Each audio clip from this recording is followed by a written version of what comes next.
Hola chicas, chicos, ¿qué tal? Espero que bien.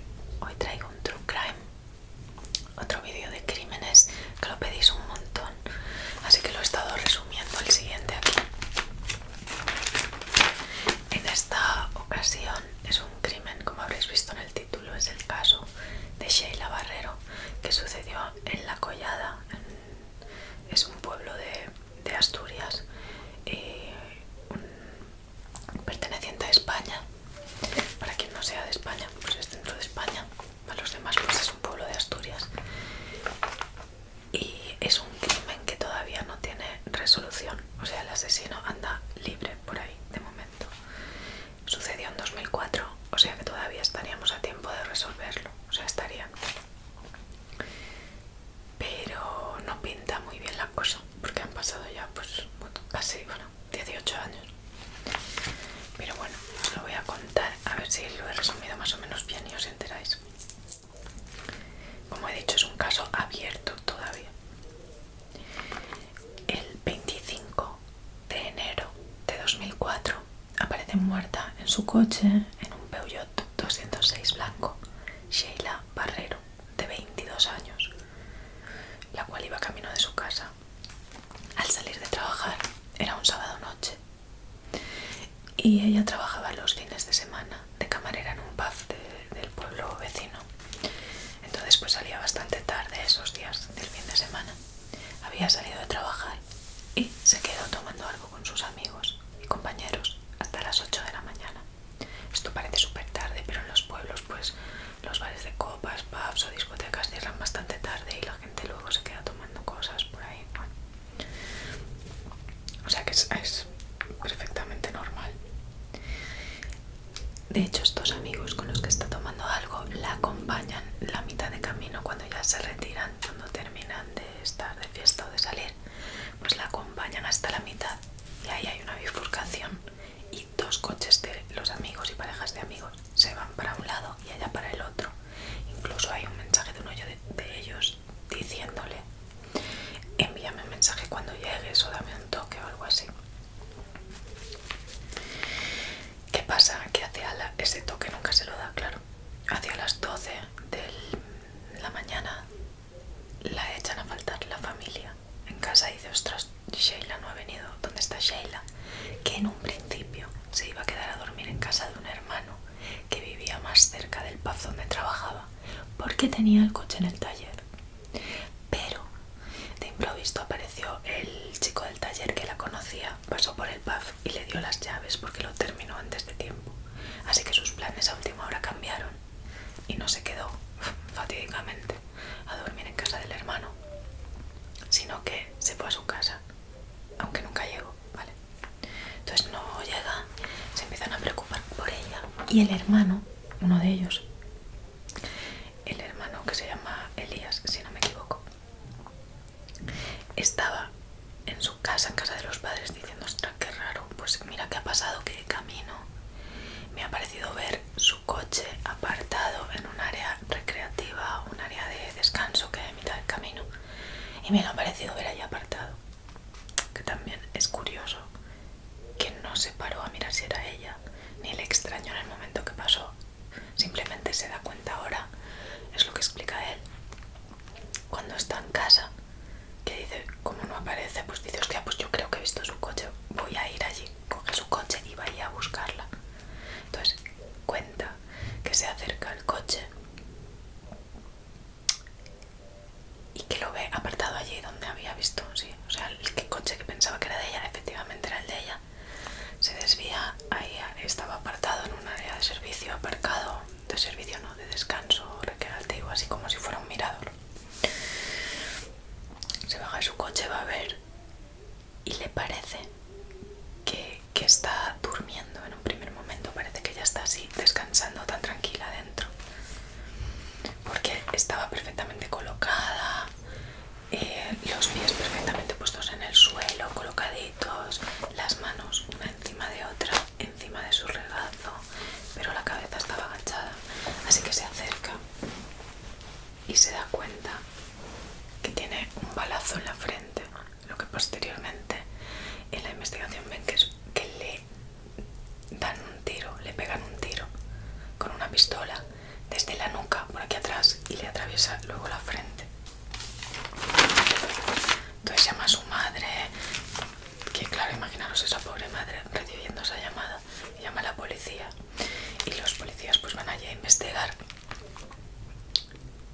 Y la Guardia Civil, al investigar, concluye que Sheila detuvo su coche en la área recreativa, está de camino a su pueblo, y que alguien entró en su Peugeot sin previo aviso por una de las puertas traseras y le disparó en la nuca a sangre fría. Y en la nuca de Sheila, a sangre fría, con una bala muy pequeña, más pequeña de lo habitual, 6,35 milímetros, que no era nada común este tipo de balas, ni por la zona, ni para caza, ni para nada. Que yo no sé cómo concluyeron que entró sin avisar por detrás. También dijeron que le paró. ¿Por qué? Porque tenía la ventanilla un poco bajada. Pero no sé cómo llegaron a esta conclusión porque no había ningún tipo de prueba de esto.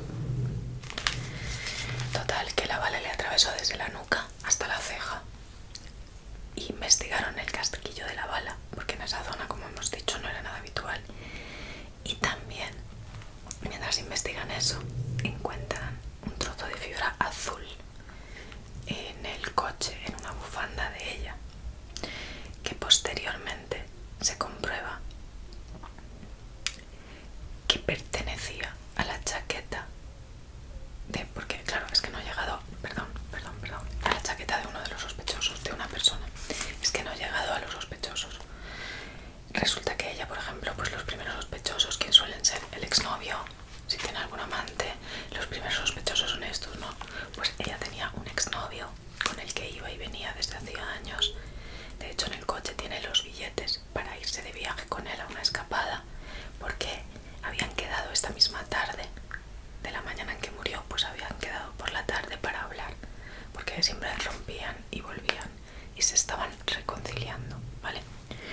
Pero la fibra que encuentran en el coche no es del exnovio. La fibra que encuentran en el coche es de una aventura que tuvo ella unos meses antes con un chico con el que se lió 3 semanas nada más. Y él así declara: no, yo me lié con ella el año pasado. Pero hay contacto telefónico y así lo demuestran las pruebas hasta un mes antes. Y las fibras que se encuentran en el coche pertenecen a la chaqueta de este individuo. Entonces investigan a todos los conocidos, porque no solo eran el exnovio y el ex aventura los sospechosos, que por cierto eran chicos también súper jóvenes como ella. El sospechoso número 1, que es el ex lío de ella, tiene 19 años por aquel entonces, que se llama Borja. Este chico con el que había tenido un rollete hace un año. Las pruebas de la bala, o sea, los restos del casquillo de la explosión de la bala por detrás, que fueron hallados en el cuerpo de Sheila, coinciden exactamente, pero exactamente, con los hallados en el cuerpo y ropa de Borja, que es el ex rollete de Sheila. Pero ¿qué pasa? Que también coincidía con los restos de otras 2 personas. ¿Por qué? Porque eran cazadores y a veces cazaban. Y decían que tenían pólvora en las manos y en el cuerpo, pues por haber estado disparando en caza. Pero Borja declara que ha ido a cazar 9 días antes. Tantos días no podría estar la pólvora en su mano derecha, coincidente exactamente con el disparo. Es que es muy raro, aunque se justifique diciendo que fue a cazar, pero 9 días antes y eran exactamente igual, cosa que con otras personas no pasaba que coincidía tan exactamente, aunque tuvieran restos, porque además en el caso de Borja tenía restos también en la chaqueta azul, y recordemos que esa chaqueta azul coincidía con un trocito de fibra que había en el coche, que él se defendía diciendo: bueno, pero es que yo tuve una relación con esta señora y puede tener restos míos en su bufanda que estaba en el coche. Claro, podría ser, él se defiende diciendo eso, pero lo del casquillo y los restos del disparo en la mano derecha no puede ser de hace 9 días. Y encima tenía esos mismos restos del casquillo de la pólvora en la chaqueta esa azul famosa, que es muy raro que en pleno enero esa chaqueta de vestir normal, de salir a tomar algo, se la ponga para cazar. La gente que va a cazar se pone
había ADN de un hombre en ese periódico que no era él ni el exnovio.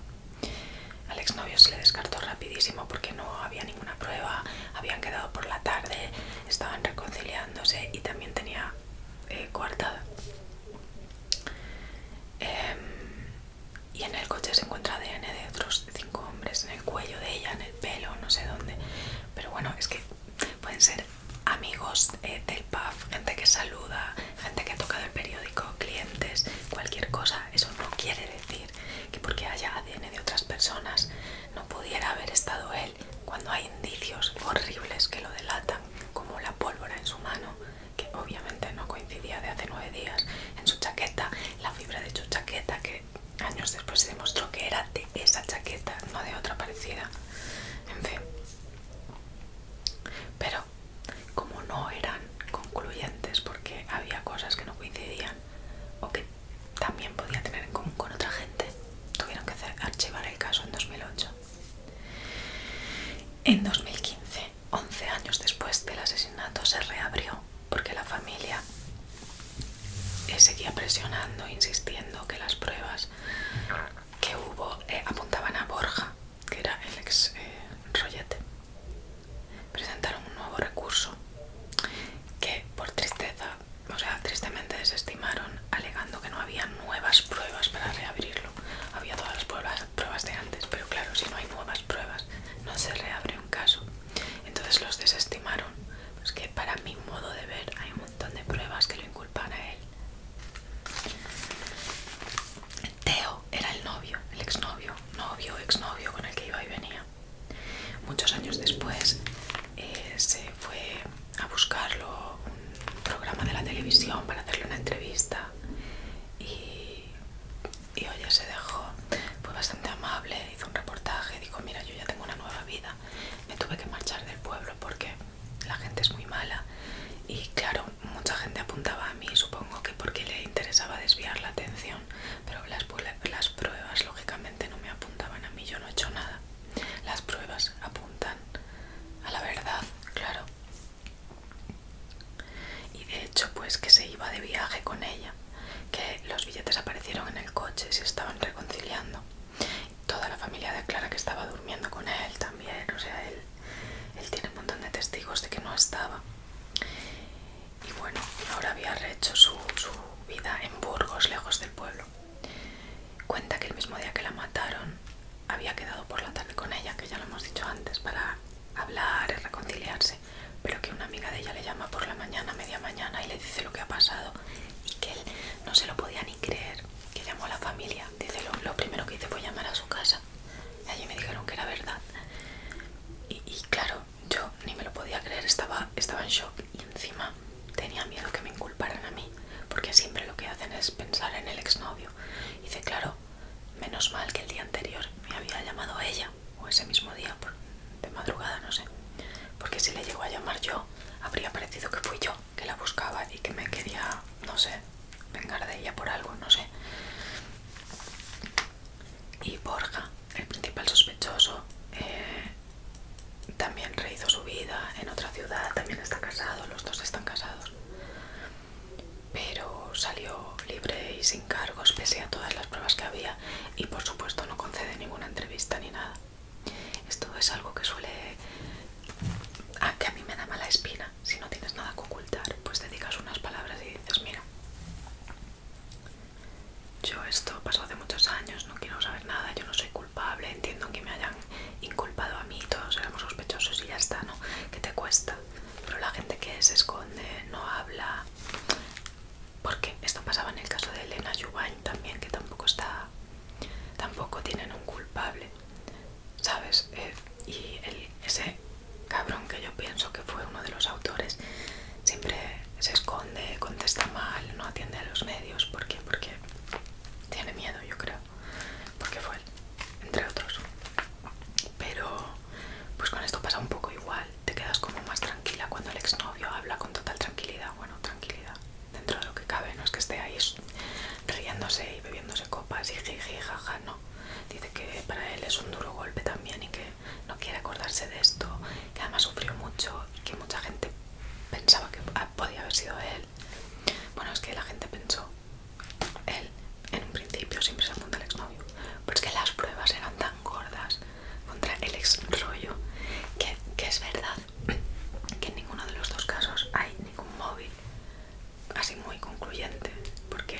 los exnovios iban y venían y se iban a ir de viaje, estaban reconciliados, pero es que el ex rollo, las últimas tomas de contacto que habían tenido por teléfono con el Borja este, había sido ella el que le había llamado o mensajeado, ni siquiera había sido él.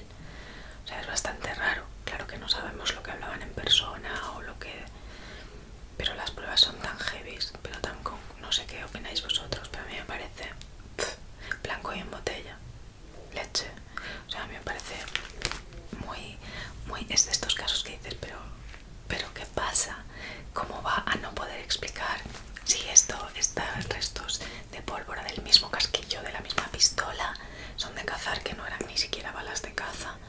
Era una pistola muy concreta, pequeñita, coincide exactamente con lo que se halla en el cuerpo de ella, y la fibra de su chaqueta, que era exactamente la misma, no una parecida ni una de la misma marca, la misma, con su tiempo de envejecimiento y con su todo. Y claro, justo esa chaqueta, según él, se la lleva a cazar hacía 9 días. Todo raro, todo raro, todo muy raro. A mí no me cuadro. Además, también luego hablando años después con los testigos y demás, claro, los padres habían dado cartada al hijo, a Borja, pero posteriormente se dice que los padres no estaban ni en casa. Pero claro, eso es su palabra contra la de ellos, porque dentro de la casa nadie estaba para verlo, y los padres pueden encubrir a sus hijos sin ningún peso legal. Entonces, pues bueno, pues eso, espero, ojalá que salgan nuevas pruebas y se resuelva antes de que prescriba, porque es una puta pena que el culpable siga libre por ahí, que mate a una chica a sangre fría, que la coloque el cadáver ahí, se largue de rositas y siga viviendo su vida, porque la chica ya no la va a poder vivir y la familia